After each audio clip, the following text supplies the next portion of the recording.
Jeg skal vise jer, hvordan man tager resultatet af en spørgeskemaundersøgelse i Lectio og får over i Excel, så man kan lave databehandling på undersøgelsesresultatet derovre. Man vælger sit spørgeskema, og jeg har nogle, jeg har lavet før her, så jeg tager den her intro-periode evaluering fra første gerne sidste år og trykker vis. Og under den, der kan jeg trykke rapportering.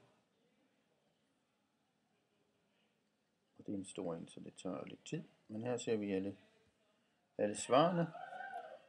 Og det kan jeg få over i Excel ved at vælge den, der hedder Excel Matrix. Når jeg trykker her, så bliver den downloadet til min liste af overførsler.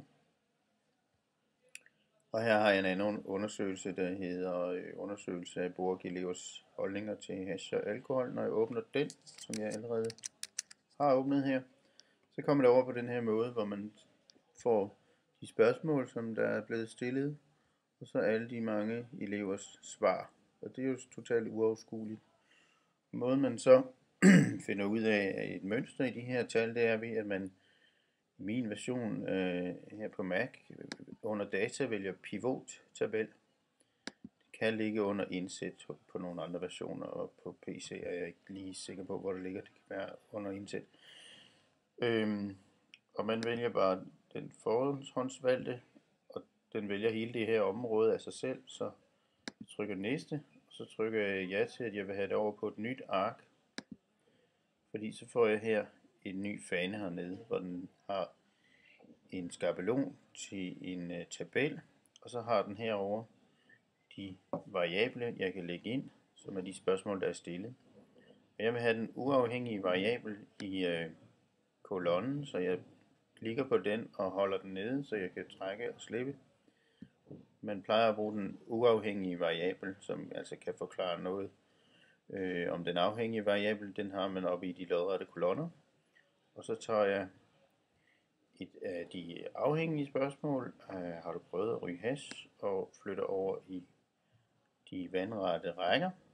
Så tager jeg en af dem, lige meget hvilken af de to, og lægger ind i midten, og her får jeg så tallene. Og der kan man se, hvad drengene og pigerne har svaret, men vi kan også se, at der er mange flere piger end drenge, der har svaret, så vi kan ikke sammenligne de tal. Vi kan jo også se, at dem, der har lavet undersøgelsen i Lectio, har lavet en fejl ved at vælge, de har valgt flueben, hvor man kan svare både ja og nej på det samme spørgsmål, hvor de skulle have valgt radioknapper, så man kun kan sætte et svar. Men vi vælger at markere alle tallene, ikke totalscoren, men alle tallene inde i tabellen. Og så højre klikker jeg, så kan man åbne feltindstillinger, og under den kan man åbne videre ned til indstillinger. Og normalt det svarer altså til de her absolutte tal, hvor jeg kan skifte det ud til procent af kolonnen, fordi vi vil have procent af drenge, der har svaret ja, og procent af piger, der har svaret ja.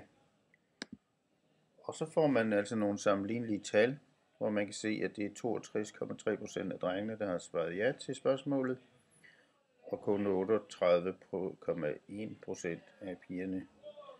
Så det er altså mange flere drenge end piger, der har prøvet hash. Så der kan man så lave forskellige kombinationer af de her variabler, så man kan få flere forskellige tabeller sammen frem, og få svar på resultatet af de forskellige undersøgelsesspørgsmål her.